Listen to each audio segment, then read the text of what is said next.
welcome to the second part of the Canto a cappella metal workshop. What we did in the first part is creating a basic drum pattern and singing a lower Rakkatakka guitar vocal track. And yeah, as I said in the first workshop, the main limitation of singing comparing to a guitar player is that a singer only can sing one note at a time. So what we're doing is creating harmonies by singing together, and the part of the higher Rakkatakka vocals, so the higher rhythm guitar vocals in our band, is up to Ross. And when arranging a song, we're always arranging some harmonies in it. So most of the time Ross is singing exactly the same as I do, the same syllables and the same rhythm, only a quint higher. We also do some other harmonies like major or minor thirds, or sometimes very it's not very often we're also creating completely different harmonies or vocal lines. But most of the time, when we're creating when we want to create a real power chord guitar sound, we're singing keynote and quint. And of course, you have to be very exact rhythmically speaking, and of course you have to be very exact thinking of harmonies. We always have to be in perfect pitch, so the notes really sound as one chord played and not as two singers singing along. And of course it's an easy thing when recording an album, because you can try over and over again, which costs a lot of air actually, but you can do it. When playing live, you only have one chance. Every note is just can be sung one time.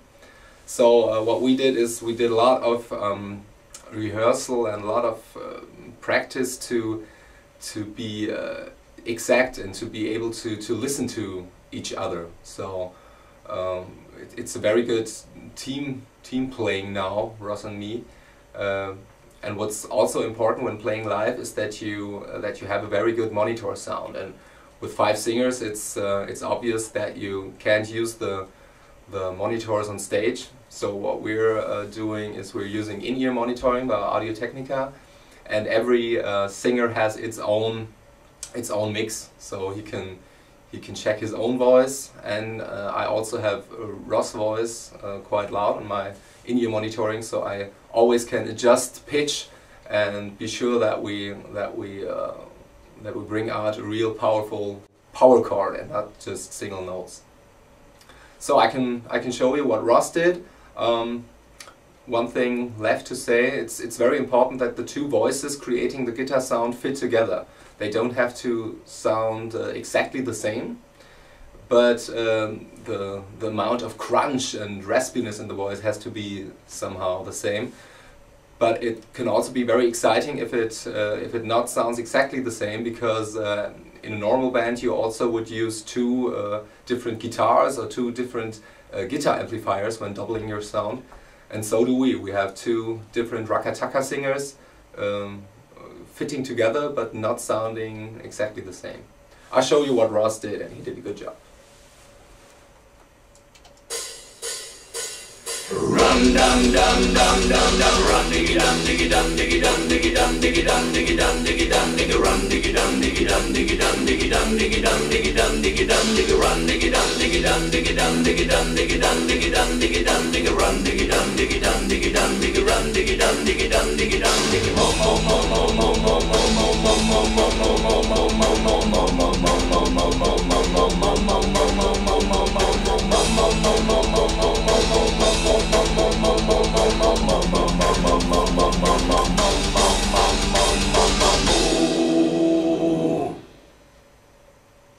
Yeah, that was Ross' part, and I can show you one single part of this song without drums, so you can see which part was Ross' part and which part was mine.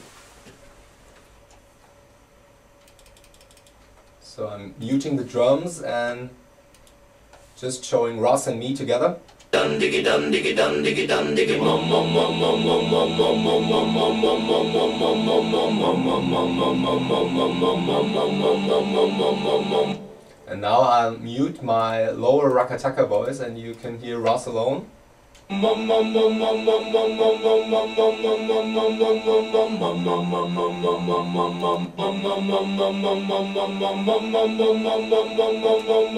Now I'm doing two voices together again.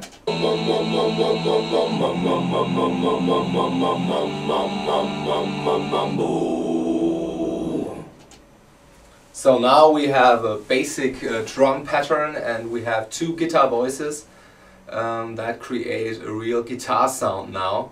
Of course there are lots of things missing and yeah, just look at the next workshop and we'll see what we have there. See you! Run dum dum dum dum dum run diggy dum diggy dum diggy dum diggy dum diggy dum diggy dum diggy dum diggy run diggy dum